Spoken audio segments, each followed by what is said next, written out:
बेटा ये आपका लास्ट चैप्टर है रिवीजन में, और वैसे देखा जाए तो ये चैप्टर इस बुक का मैं तो ये मानता हूँ कि सबसे सुंदर, सबसे अच्छा चैप्टर है, क्योंकि जो कि हमें बायोलॉजिकल स्पीसीज की रेस्पेक्ट सिखाता है, उसकी इम्पोर्टेंस बताता है, उनको हम बचाएंगे कैसे वो बताता है, वर्तमान स्थिति क्या है ये बताता है।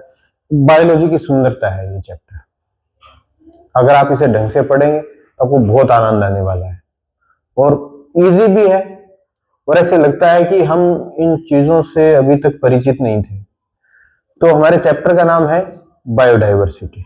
जैसा कि नाम से ही स्पष्ट है, बायोलॉजिकल डाइवर्सिटी। जितना आप विभिन्न रूप देख रहे हो प्लांट्स के, एनिमल्स के, इन सभी रूपों को कलेक्टिवली क्या कहते हैं?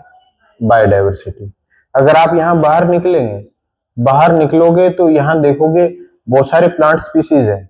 आप उन्हें नाम दे सकते हो कि प्लांट डाइवर्सिटी। एनिमल स्पीसीज को आप नाम दे सकते हो एनिमल डाइवर्सिटी। अभी आप ध्यान से सुनोगे तो 2, 3, 5 प्रकार के एनिमल्स की आवाजें या बर्ड्स की आवाजें या किसी भी मैमल की आवाज जो आप सुन सकते हो। तो मतलब इतनी सारी वैरायटीज आपके सामने है। अब ये कैसे है, कहां पाई जाती है, कितनी मात्रा में है, कहां कहां कैसे इसका डिस्ट्रीब्यूशन है, ये सब हम इस चैप्टर के अंदर पढ़ेंगे। तो बेसिकली सबसे पहले हम बायोडाइवर्सिटी के लेवल्स पढ़ेंगे, ठीक है। उसके बाद बायोडाइवर्सिटी का डिस्ट्रीब्यूशन पढ़ेंगे कि कहां कहां कैसे कैसे बायोडाइवर्सिटी फैली हुई है।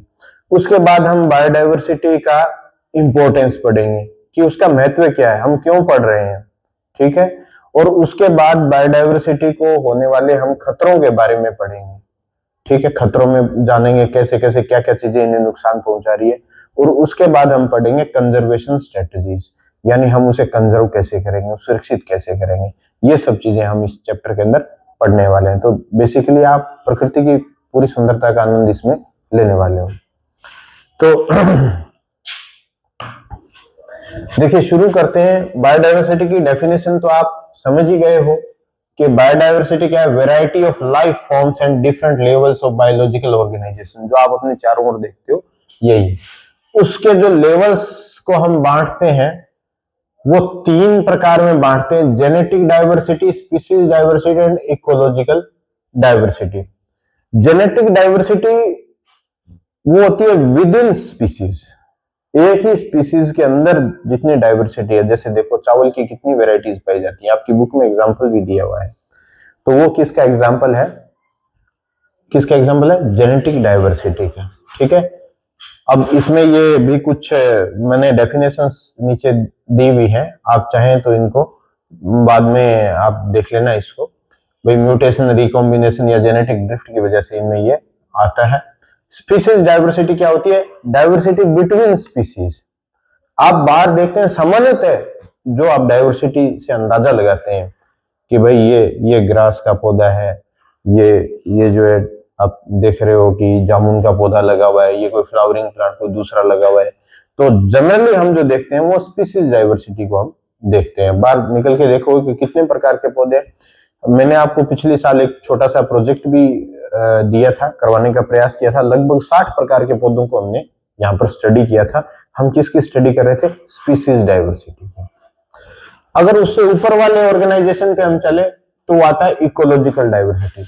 अगर हम पूरे इकोसिस्टम का स्टडी करें, ओशियन इकोसिस्टम है, वेटलैंड इकोसिस्टम है, डेजर्ट इकोसिस्टम है, बहुत सारे इकोसिस्टम है, तो वो क्या है कि इसका हाईएस्ट लेवल है, ठीक है। तो ये हो गया इकोलॉजिकल डाइवर्सिटी के बारे में। इसके बारे में डेफिनेशन, स्पीसीज रिचनेस सब कुछ मैंने इनमें दिया हुआ है। और इससे संबंधित हम एक एक्सरसाइज भी करेंगे, पिछली साल भी कराई थी, अब भी करेंगे। फ्रीक्वेंसी, डेंसिटी और अबंडेंस कैलकुलेशन करेंगे। अभी कैंपस में कुछ दिनों में प्लांट्स थोड़े और अच्छे हो जाते हैं, उसके बाद हम इसे करेंगे, ठीक है।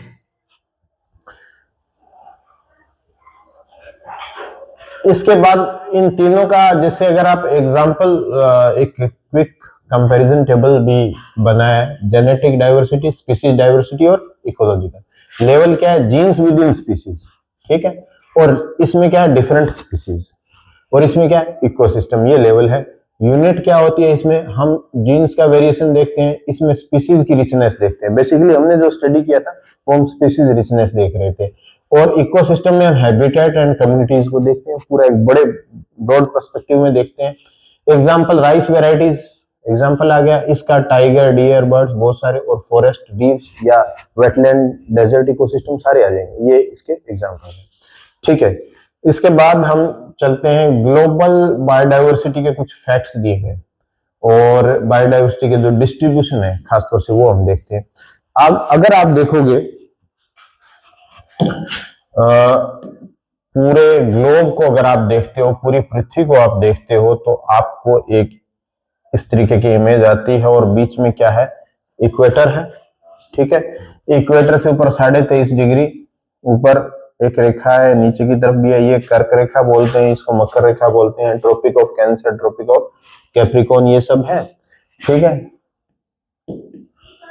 23.5 डिग्री इधर है और 23.5 डिग्री इधर है, और ये 0 डिग्री है, ये नॉर्थ पोल है और ये साउथ पोल, ठीक है। तो बेसिकली इक्वेटर के ऊपर स्पीसीज रिचनेस ज्यादा है। अगर आप अध्ययन करोगे तो बहुत सारी स्पीसीज जो है, ज्यादा मात्रा में जो स्पीसीज है वो इक्वेटर के आसपास के एरिया के अंदर ज्यादा पाई जाती है। आपकी बुक के अंदर आप देखोगे एग्जाम्पल, तो यहां पर कुछ ग्रीनलैंड या कुछ दूसरे कंट्रीज है, उनका एग्जाम्पल यहां पर दिया है, तो वहां पर आपको स्पीसीज कम दिखेगी, इधर ज्यादा दिखेगी, इधर फिर कम दिखेगी, ठीक है। तो ये बताया हुआ है, अगर आप देखोगे अपनी किताब के अंदर, बाद में देख लेना आप लोग, तो आपको क्या है, ये पूरा पूरा आपको नजर आएगा, ठीक है। Biodiversity increase from poles to equator, यही फैक्ट है, पोल से इक्वेटर की तरफ बढ़ती है। उसका कारण क्या है, आपके देखिए हायर क्लासेस के अंदर एक क्वेश्चन भी आता है, why biodiversity is rich in tropics, मतलब जो इक्वेटर और उसके आसपास के क्षेत्र है उनको हम ट्रॉपिकल रीजन बोलते हैं, उससे ऊपर टेम्परेट है और फिर पोलर रीजन है, ठीक है। तो टेम्परेट में कम होगी, पोलर रीजन बिल्कुल कम होगी। तो अब जो है बायोडाइवर्सिटी का जो डिस्ट्रीब्यूशन है, biodiversity increases from poles to equator, इसको लैटिट्यूडनल ग्रेडियंट भी बोलते हैं, ठीक है। अब ट्रॉपिकल रेन फॉरेस्ट क्यों बायोडाइवर्सिटी रिच है, कारण ये है, एक तो वहां पर टेम्परेचर ज्यादा रहता है, लगभग समान सा टेम्परेचर रहता है, पानी की मात्रा ठीक है, गर्मी रहती है इसलिए रिप्रोडक्शन के लिए ठीक है, और जहां बारिश ज्यादा होगी तो वहां प्लांट बढ़ जाएंगे, प्लांट बढ़ेंगे तो प्रोडक्टिविटी बढ़ जाएगी, प्रोडक्टिविटी बढ़ेगी तो वहां पर दूसरे एनिमल्स भी बढ़ जाएंगे, ठीक।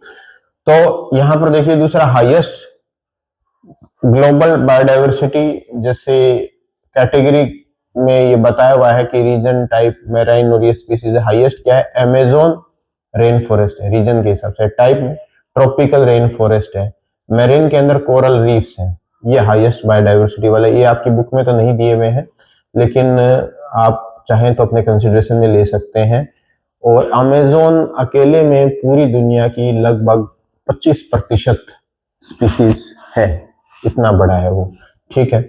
ग्लोबल एस्टिमेट क्या है, टोटल स्पीसीज जो है एग्जिस्टिंग है वो लगभग 7 मिलियन है, ठीक है, 7 मिलियन स्पीसीज हैं। तो उसमें क्या है, अगर अभी डिस्क्राइब जो हुई है वो कितनी है, 1.5 है, यानी कितनी स्पीसीज तो ऐसी हैं जिनको हम डिस्क्राइब नहीं कर पाए। बेटा एक बार जाकर के देखे हो, केमिस्ट्री या फिजिक्स में बोर्ड नहीं चल रहे हो, ठीक है, नहीं तो बोर्ड फिर बीच में बंद हो जाएंगे, आप देख के आ जाओ, है। तो यहां पर ये जो फिगर है ना 7 मिलियन, और दूसरी बात क्या है, वेरिएशन आता जा रहा है, इवोल्यूशन चल ही रहा है, तो नई स्पीसीज भी आ रही हैं, ठीक है, नई स्पीसीज आ ही रही है, तो इसको आप ये भी मत मानिए कि ये फिक्स है, ठीक है, ये एक एस्टिमेट है, बस इतना सा। टोटल डिस्क्राइब्ड स्पीसीज जो है वो कितनी है, 1.5 मिलियन, और उनमें से भी जो कितने हैं, 70% क्या है, एनिमल्स हैं, और 22% क्या है, प्लांट्स हैं। तो देखिए कितने ज्यादा एनिमल्स, ज्यादा है ना। अच्छा एनिमल्स में भी चलोगे ना बेटा, तो इंसेक्ट्स ज्यादा है, ठीक है, इंसेक्ट ज्यादा है। ये आपकी बुक के अंदर ना कुछ गोल पाई डायग्राम्स बनाए हुए हैं, उनमें देखना अभी कितना फैलाव है इंसेक्ट का। अगर आप देखोगे उधर मैमल्स में चलोगे या वर्टिब्रेट्स में चलोगे तो वहां फिशेस ज्यादा है, ठीक है। इस तरीके की चीजें, इस तरीके के फैक्ट्स हैं, वो भी आप साथ में नोट कर लेना, ठीक है। अब इसके बाद ये देखो नीचे लिख ही दिया है हाईएस्ट डिस्क्राइब्ड है इंसेक्ट, ये। और अब बात करते हैं स्पीसीज एरिया रिलेशनशिप की। देखिए एरिया बढ़ने के साथ साथ स्पीसीज रिचनेस बढ़ती है। ये छोटा सा एक ग्राफ आपकी बुक में दिया हुआ है, जहां स्पीसीज रिचनेस वो तो इधर है और एरिया इधर है, ठीक है।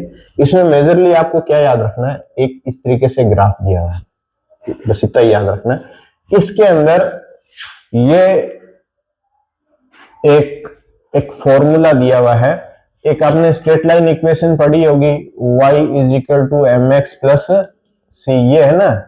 तो c तो इंटरसेप्ट है और बाकी जिसमें जो ये इसमें स्लोप है z, ठीक है। यहां पर हो सकता है, देखिए बेटा इस फॉर्मूले को आप एक बार चेक कर लेना, z log a भी हो सकता है। देखना z log a है क्या, देखो जरा, z log a है ना, हाँ, क्योंकि मुझे लग रहा था ये यहां क्या है, log s is equal to log c plus z log a, क्योंकि z को हमने स्लोप बताया तो इसीलिए यहां पे आएगा, ठीक है ना। ये फॉर्मूला में कई बार हो जाता है मिस प्रिंटिंग, ठीक है। तो यहां पर क्या है, ये स्लोप है। अब ये साइंटिस्ट का नाम दिया जिन्होंने इसको प्रपोज किया था कि स्पीसीज और एरिया के अंदर ये रिलेशनशिप है। एक स्ट्रेट लाइन इक्वेशन के द्वारा हम बता सकते हैं जैसे जैसे एरिया बढ़ेगा स्पीसीज रिचनेस भी बढ़ती जा रही है। अगर छोटे एरिया को हम कंसिडरेशन में ले रहे हैं तो जो स्लोप है ये देखो जरा, ये रहता है, ठीक है। और अगर लार्जर एरिया ले रहे हैं तो ये वाला रहता है, पूरा कॉन्टिनेंट ले रहे हैं तो देखिए अगर स्लोप कम है तो इसका झुकाव, ये स्लोप ज्यादा है तो ये, ठीक है, समझ गए। ये इतना आप याद रखना बेटा, ये ज्यादातर डायरेक्टली फॉर्मूला ही पूछते हैं या ये ग्राफ पूछ लेंगे, ठीक है। यहां पर आगे चलिए, ग्लोबल बायोडायवर्सिटी हॉटस्पॉट्स। ग्लोब के अंदर, पूरे ग्लोब पर, पूरी पृथ्वी पर जहां जहां बायोडायवर्सिटी ज्यादा मात्रा में पाई जाती है उसको हॉटस्पॉट के रूप में लेते हैं, ठीक है। इसके लिए कुछ क्राइटेरिया है कि लगभग 1500 के बराबर या उससे ऊपर एंडेमिक प्लांट स्पीसीज होनी चाहिए। एंडेमिक का मतलब समझते हो क्या, जो कि केवल उसी क्षेत्र में पाए जाते हो और कहीं नहीं। अगर मान लीजिए अपने एरिया में अगर एक प्लांट है जो यहीं पे पाया जाता है, दुनिया में और कहीं नहीं पाया जाता, तो वो क्या हो गया, एंडेमिक, ठीक है। दूसरा, और हैबिटेट जो है वहां पर एक मतलब बहुत ज्यादा स्पीसीज रिचनेस हो गई है, इसलिए हैबिटेट वहां पर छोटा होता है, ये बात भी है। आगे चलिए, इंडियन बायोडायवर्सिटी फैक्ट के अंदर ये देखिए कि एक, जैसे इंडिया को एक मेगा बायोडायवर्सिटी सेंटर मानते हैं, यहां पर जो मतलब 17 मेगा डाइवर्स कंट्रीज हैं उनमें से नंबर फर्स्ट मानते हैं। बायोजियोग्राफिकल रीजन्स क्या है, अगर आप पूरे भारत को देखोगे ना, अगर आप एक रफ सा आइडिया बनाओ कि ये भारत का अगर आप नक्शा बनाओ, ठीक है, पूरा इस यहां पर बैठेगा नहीं बेटा, पूरा इस तरीके से आपको एक थोड़ा सा आइडिया हो जाएगा, ठीक है ना। इस तरीके से बनाते हो ना तो पूरे इंडिया को हम कितने पार्ट में बांट सकते हैं, 10 पार्ट में। कुछ किताबों में इसे 8 भी दिया है, जैसे हिमालय कहाँ है, देखिए ये पूरे हिमालय है, ठीक है। कुछ हिस्सा ये इसको वेस्टर्न हिमालय बोल दिया, इसको ईस्टर्न हिमालय बोल दिया, ठीक है, इसको सेंट्रल हिमालय बोल दिया इधर, ठीक है। सेमी एरिड जो अपना ये वाला एरिया ना आपका पंजाब हरियाणा, ये सेमी एरिड है। एरिड भी आपका आ जाएगा, पूरा राजस्थान आ जाएगा, ये कोस्ट आ जाएंगे, सब कुछ इस तरीके से बड़ा बड़ा। इसको इतना ज्यादा आपको डिटेल में जाने की जरूरत नहीं है, लेकिन सिर्फ इतना ही याद रखिएगा। स्पीसीज डाइवर्सिटी क्या है, लगभग 1,45,000 डॉक्यूमेंटेड स्पीसीज है। कॉन्ट्रीब्यूट्स पूरी दुनिया की जितनी बायोडाइवर्सिटी है उसका 7 से 8% ग्लोबल बायोडाइवर्सिटी को इंडिया कंट्रीब्यूट कर रहा है। ये एक थोड़ा बेसिक सा आइडिया है, प्लांट स्पीसीज कितनी है, एनिमल स्पीसीज कितनी है और इंडिया में इंसेक्ट स्पीसीज कितनी है। ये जस्ट छोटे से फैक्ट है। बायोडाइवर्सिटी हॉटस्पॉट्स इन इंडिया, ये थोड़ा सा बताया हुआ है कि वेस्टर्न घाट है, वेस्टर्न घाट में केरला, तमिलनाडु, कर्नाटका, गोवा और महाराष्ट्र के एरियाज आते हैं। वेस्टर्न घाट वेस्ट साइड के अंदर जो समुद्र के साथ जो सीमा लगती है वो है, ठीक है। हिमालय, जम्मू एंड कश्मीर और अरुणाचल प्रदेश अभी हमने देखे थे वही थे, ठीक है। इंडो बर्मा, नॉर्थ ईस्ट जो इधर आसाम साइड के अंदर ये जो सारा सिस्टम है ये, और अंडमान निकोबार आइलैंड्स, ठीक है। Endemic and threatened Indian species, इसको पहले समझिए। एंडेमिक जो इंडिया में ही पाई जाती है, और थ्रेटन्ड का मतलब क्या होता है, जिन पर खतरा है। वैसे तो इनके कई सारे लेवल्स होते हैं, आप हायर क्लासेस के अंदर पढ़ेंगे। थ्रेटन्ड स्पीसीज का कॉन्सेप्ट क्या होता है, जो खतरे में है। उसके कई कैटेगरीज हैं, पहले रेयर आएगा, फिर वल्नरेबल आएगा, फिर लास्ट में जाकर के एक्सटिंक्ट आ जाता है। इस तरीके से कई सारे हैं, तो कुछ एक एग्जांपल्स हैं वो आप देख सकते हो। ये हमारे एंडेमिक और थ्रेटन्ड स्पीसीज हैं। यूनिक इंडियन इकोसिस्टम, इंडिया के अंदर जो इकोसिस्टम है जो यूनिक है, इंडिया के अंदर ही पाए जाते हैं। तो सुंदरबन है, मैनग्रोव, ये वेस्ट बंगाल के अंदर है, ठीक है। यूनिक फीचर क्या है, रॉयल बंगाल टाइगर यहाँ पाया जाता है। कोरल रीफ्स है, कोरल क्या होते हैं, सिलेंट्रेटा के मेंबर होते हैं ये, ठीक है। और समुद्रों के अंदर जब इनके पॉलिप जहां पर रहते हैं तो वो एक बड़ा सा एक अपने एक्सटर्नल जो इनका स्केलेटन होता है उसकी वजह से बड़े से स्ट्रक्चर वहां पर बना देते हैं, तो ये कोरल रीफ है। कच्छ का जो रण है गुजरात में, तो यहाँ पर कुछ विशेष प्रकार के पक्षी पाए जाते हैं। इसके अलावा साइलेंट वैली है केरला में, ट्रॉपिकल एवरग्रीन फॉरेस्ट के लिए ये यूनिक फीचर उसका है। इंपॉर्टेंस ऑफ बायोडाइवर्सिटी, अब ये देखिए भाई, हम बायोडाइवर्सिटी हमारे लिए होना इंपॉर्टेंट क्यों है, इसमें कुछ ऐसे बताया हुआ है कुछ टॉपिक के अंतर्गत। प्रोडक्टिविटी है, देखो अगर बायोडाइवर्सिटी ज्यादा होगी, खासतौर से प्लांट स्पीसीज ज्यादा होंगे तो प्रोडक्टिविटी बढ़ेगी। न्यूट्रिएंट साइकिलिंग में महत्वपूर्ण भूमिका निभाता है। पॉलिनेशन में महत्वपूर्ण भूमिका निभाता है। क्लाइमेट रेगुलेशन में, देखिए पॉलिनेशन वाला आपको समझ में आया होगा, मैंने शायद एक दिन बताया था आपको कि अगर आप जैसे सरसों का भी सीजन चल रहा है तो बहुत सारे ये जो इंसेक्ट हैं वो इसको पॉलिनेट करते हैं, पॉलिनेशन करते हैं।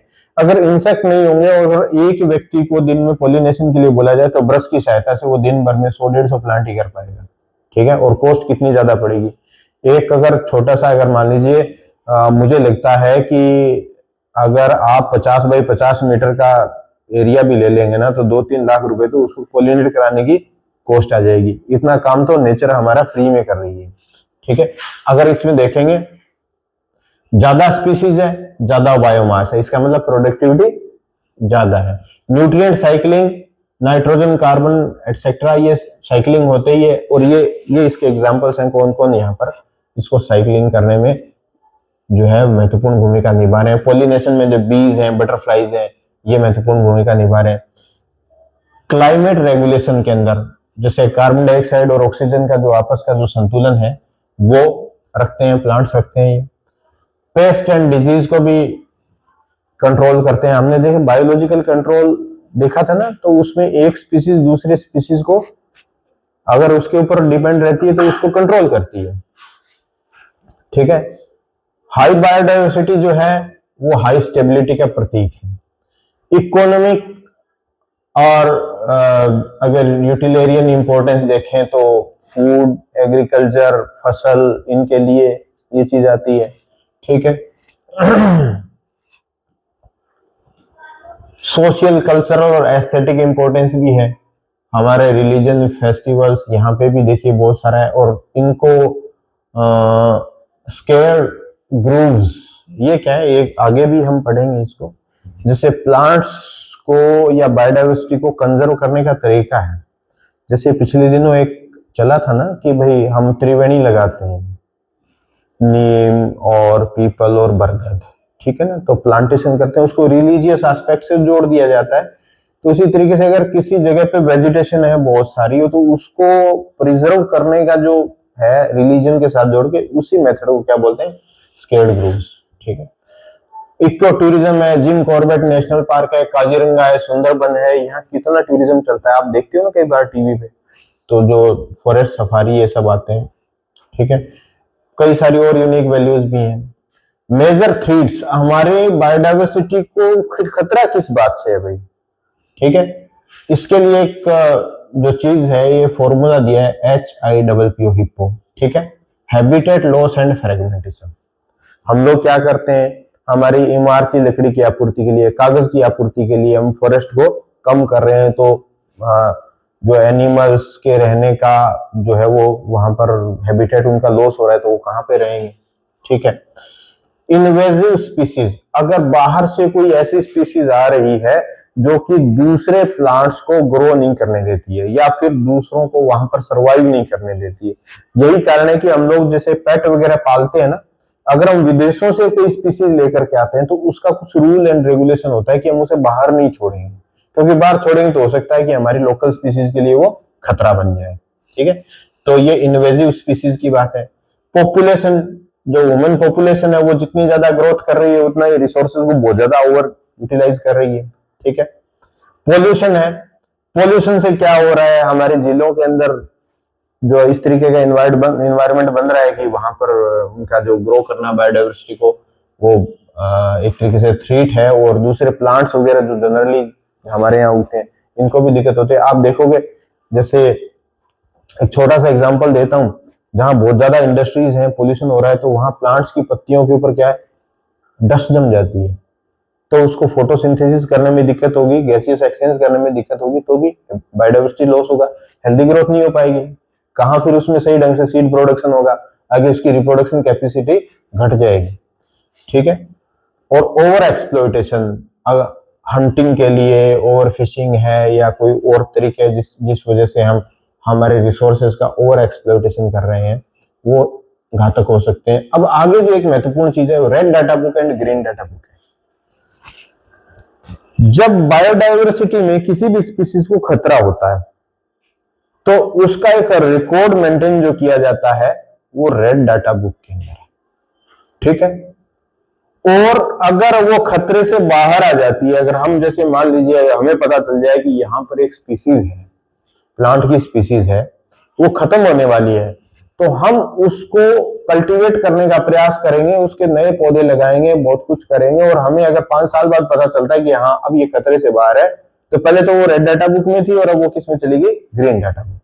तो ये कुछ मैंने इसके अंदर डाले में बहुत इजीली समझ में आने वाली चीज है। ठीक है, अब ये देखो, पहले देख लो, record of endangered, threatened and extinct species. Extinct का मतलब उस पे वहां पे है ही नहीं, इस जमीन पे उसका कोई सदस्य है ही नहीं, एक्सटिंक्ट हो चुके हैं, विलुप्त हो चुके हैं। ठीक है, और एंडेंजर्ड और थ्रेटन्ड क्या है कि ये जिन पे खतरा है विलुप्ति का। Record of plants and animals, animals भी आएंगे इसमें, जिनकी रिकवरी हो चुकी है। तो अब ग्रीन डाटा बुक से मतलब ये नहीं लेना कि केवल प्लांट्स का रिकॉर्ड होगा, एनिमल का भी है। ये सिर्फ क्या है, डाटा कितना खतरे वाला है। रेड का मतलब खतरा है उसे, ग्रीन का मतलब खतरे से बाहर है, चाहे प्लांट स्पीसीज हो चाहे एनिमल स्पीसीज हो। ये थोड़ा बहुत इसमें लिखा हुआ है, ये आप देख लेना। अब जो उसको कंजर्व करने का है, भाई खतरा तो आ ही गया, उसे कंजर्व कैसे किया जाए, उसके लिए बेटा दो मेजर स्ट्रेटजीज है। एक है इन सिटू, एक दूसरा है एक्स सिटू।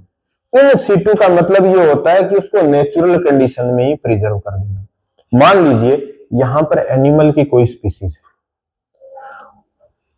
जैसे आपके एरिया में पाई जाती है सीधी खेतों में, और उसके इन सिटू और एक्स सिटू दोनों के एग्जांपल देता हूं। उसमें अगर आपने वो जिस एरिया में पाई जाती है उस एरिया को प्रोटेक्ट कर दिया, भी ये यहां सेफ है, तब तो वो क्या है, इन सिटू, उसके नेचुरल हैबिटेट में आपने उसे प्रिजर्व कर दिया है।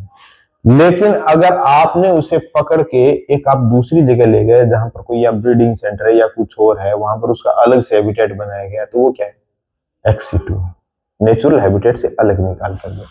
ठीक है, तो इन सिटू के अंदर देखिए, conservation of species in their natural habitats और इकोसिस्टम कैसे काम करता है कि इकोसिस्टम और नेचुरल पॉपुलेशन है वो एक दूसरे के साथ मतलब उनका जो कंटिन्यूटी है वो सही चलती है। यहां देखिए, ये कुछ इन सिटू के एग्जांपल्स दिए हुए आपकी बुक में भी दिया है, biosphere reserve, national park, wildlife sanctuaries, sacred groves, biodiversity hotspots, ये इतने एग्जांपल्स हैं। बायोस्फीयर रिजर्व क्या है? लार्ज एरिया है, protect whole ecosystem plus research और ह्यूमन इन्वॉल्वमेंट भी होता है। बायोस्फीयर रिजर्व को आप आगे की क्लासेस में पढ़ेंगे ना, तो जैसे अगर बायोस्फीयर रिजर्व है, अगर हम ऊपर से देखें, एरियल व्यू देखें ऊपर से, तो मान लीजिए ये इतना बड़ा बायोस्फीयर रिजर्व है जहां पर किसी स्पीसीज को हमने प्रोटेक्ट किया है, तो बीच में कोर एरिया होता है, यहाँ पर रिसर्च लैब वगैरह होती है, और यहाँ पर बफर जोन होता है। बार एक एरिया तक तो क्या है, ह्यूमन एक्टिविटीज को अलाउ करते हैं, अंदर तक पूरा नहीं करते हैं, ठीक है। तो ये आप आगे की क्लासेस में पढ़ेंगे, लेकिन लार्ज एरिया है, रिसर्च भी है और ह्यूमन इन्वॉल्वमेंट भी है, तीनों चीजों का ही है ये बायोस्फीयर रिजर्व। नेशनल पार्क के अंदर क्या है? स्ट्रिक्ट प्रोटेक्शन है, कोई ह्यूमन एक्टिविटीज अलाउ नहीं होती है, ठीक है। वाइल्ड लाइफ सेंचुरीज है, protection with limited human activities. ये कुछ एग्जांपल्स दिए हुए हैं बायोस्फीयर रिजर्व के, नेशनल पार्क्स के, वाइल्ड लाइफ सेंचुरीज के, ठीक है। सेक्रेड ग्रोव्स क्या है? प्रोटेक्टेड बाय रिलीजियस बिलीफ, धार्मिक भावना उसके साथ जुड़ी होती है, और हाईली बायोडाइवर्स जो एरिया होते हैं, जैसे किसी जगह है, मान लीजिए अब अगर आप देखोगे इधर जहां पर कुछ वन है, जैसे कदम्ब के पेड़ लगे हुए हैं राजस्थान में भी, तो उस एरिया को धार्मिक वैल्यू से जोड़ करके प्रोटेक्ट कर दिया है। और इधर यूपी में बहुत सारा आपको ऐसा मिलेगा जहां पर सेक्रेड ग्रुप्स हैं, ठीक है। तो बायोडाइवर्सिटी हॉटस्पॉट्स, हॉटस्पॉट्स तो एक तरीके से उनको जैसे ग्लोबल लेवल पे हॉटस्पॉट डिक्लेयर कर दिया, तो उससे उसके लिए ये हो जाता है कि हाँ ये प्रोटेक्टेड है, ठीक है। हाई एंडेमिज्म है वहां, हाई थ्रेट है, वेस्टर्न घाट, हिमालयाज, इंडो बर्मा, ये सब इसके एग्जांपल्स हैं। इन सिटू के एडवांटेज क्या है? एंटायर इकोसिस्टम को प्रोटेक्ट करता है, सबसे बड़ी बात। अब जैसे अगर हम किसी एनिमल को उसी के इकोसिस्टम में प्रोटेक्ट करें, तो एनिमल तो प्रोटेक्ट हो ही रहा है, इसके साथ उसका पूरा इकोसिस्टम भी प्रोटेक्ट हो रहा है। एक्स सिटू में ये नहीं होता है, ठीक है। लोअर कॉस्ट है, जेनेटिक डाइवर्सिटी भी प्रोटेक्ट होती है वहां पर, ब्रीडिंग बिहेवियर्स भी उसका प्रिजर्व होता है, अगर उसको उसकी जगह चेंज कर देंगे तो उसका ब्रीडिंग बिहेवियर चेंज हो जाएगा, ठीक है। दूसरा है एक्स सिटू कंजर्वेशन, उसके एग्जांपल्स हैं बोटेनिकल गार्डन्स। भाई एक मान लीजिए साइकस है, वाइल्ड में तो उग रहा है पहाड़ों पे, लेकिन हमने क्या है कि हमारे गार्डन में लाके लगा दिया, तो उगेगा तो वहां भी, ठीक है। जूलॉजिकल पार्क्स हैं, ये भी एग्जांपल है जूलॉजिकल पार्क्स। तो मान लीजिए हम पक्षियों को कुछ को वहां पर ला करके रख देते हैं, तो वहां पे प्रिजर्व रहते हैं। क्रायो प्रिजर्वेशन, ये एक नई टेक्निक है, जहां पर जैसे टिश्यू कल्चर हम पढ़ रहे थे ना, मान लीजिए कोई प्लांट जो है वो खत्म होने के कगार पे है, तो उनके टिश्यूज को हम बहुत कम टेम्परेचर पर सैकड़ों सालों तक प्रिजर्व रख सकते हैं, ये भी एक तरीका है, ठीक है। सीड बैंक, जीन बैंक, ये भी क्रायो प्रिजर्वेशन से जुड़ी हुई चीजें हैं।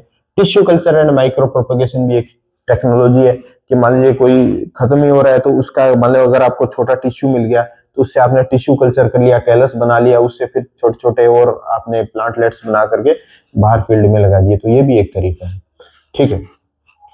एक्स सिटू के क्या एग्जाम्पल है कि क्रिटिकली एंडेंजर्ड स्पीसीज को हम प्रिजर्व कर सकते हैं, लेकिन नेचर में उसे मतलब ध्यान रखना हो सकता है, उसके लिए समस्या हो।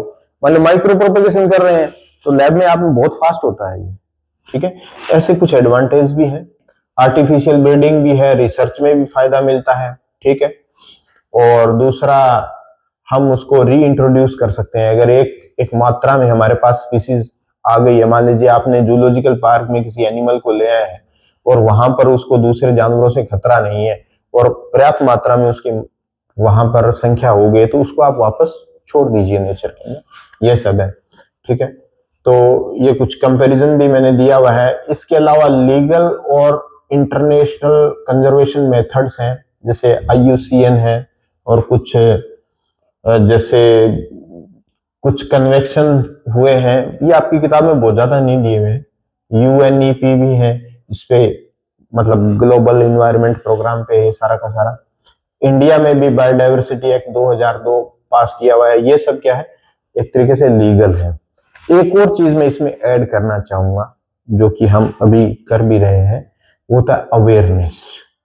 अवेयरनेस सबसे बड़ी चीज है, हमारे अंदर अवेयरनेस आ जाए कि हाँ ये सभी स्पीसीज रिचनेस जो है, ये जो रिचनेस है ये हमारे लिए इंपॉर्टेंट है, तो ये अवेयरनेस होना ही सबसे बड़ी बात है। ठीक है, तो आप क्या करेंगे, जो यहां इसमें मैंने दिया हुआ है ना, उसी तरीके से जो आपका होमवर्क है वो नोट कर लीजिए।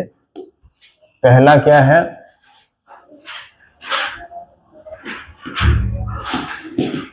डेफिनेशंस देनी है आपको।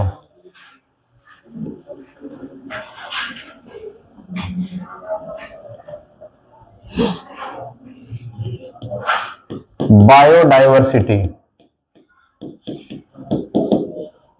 एंड सेकंड जो है, इसके जो टाइप्स की डेफिनेशन है वो देख लीजिए, जेनेटिक डाइवर्सिटी, स्पीसीज डाइवर्सिटी और इकोलॉजिकल डाइवर्सिटी।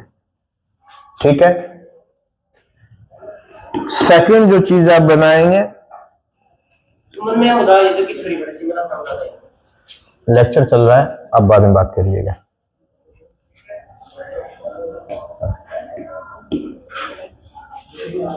तो बायोडाइवर्सिटी वाला हो गया। उसके बाद आपको जो सेकंड लेवल पे देखना है वो डिस्ट्रीब्यूशन। डिस्ट्रीब्यूशन के अंदर क्या है, लैटिट्यूडिनल ग्रेडियंट है। कुछ एक एग्जांपल देख लेना बेटा, लैटिट्यूडिनल ग्रेडियंट है। और उसके बाद आपको जो है स्पीसीज एरिया जो ग्राफ है और उसका जो फॉर्मूला है वो आपको याद होना चाहिए। ठीक है, इसके अलावा जो आ रहा है आपको रेड डाटा बुक और ग्रीन डाटा बुक के अंदर आपको क्या करना है, कंपैरिजन करना है। हाँ मैंने इसमें भी बताया हुआ।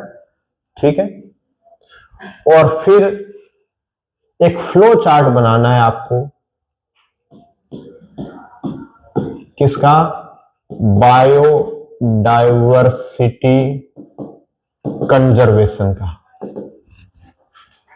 ठीक है, बायोडाइवर्सिटी कंजर्वेशन में देखिए आपके फ्लो चार्ट में क्या आने वाला है, देखिए आप तो उसे एक्स सीटू और इन सीटू में दो में ही बनाएंगे। इसके अलावा मैं और ऐड करना चाहता हूं उसके अंदर, वो ये करना चाहता हूं कि एक अवेयरनेस और लीगल दो चीजें हैं। ठीक है ना, वो लीगल कंसर्न्स भी हमें देने हैं उसमें और अवेयरनेस का भी एक अलग से, तो 4 पॉइंट्स के अंदर आप उसे कवर कर लीजिएगा। ठीक है, इतना आपका होमवर्क हो गया।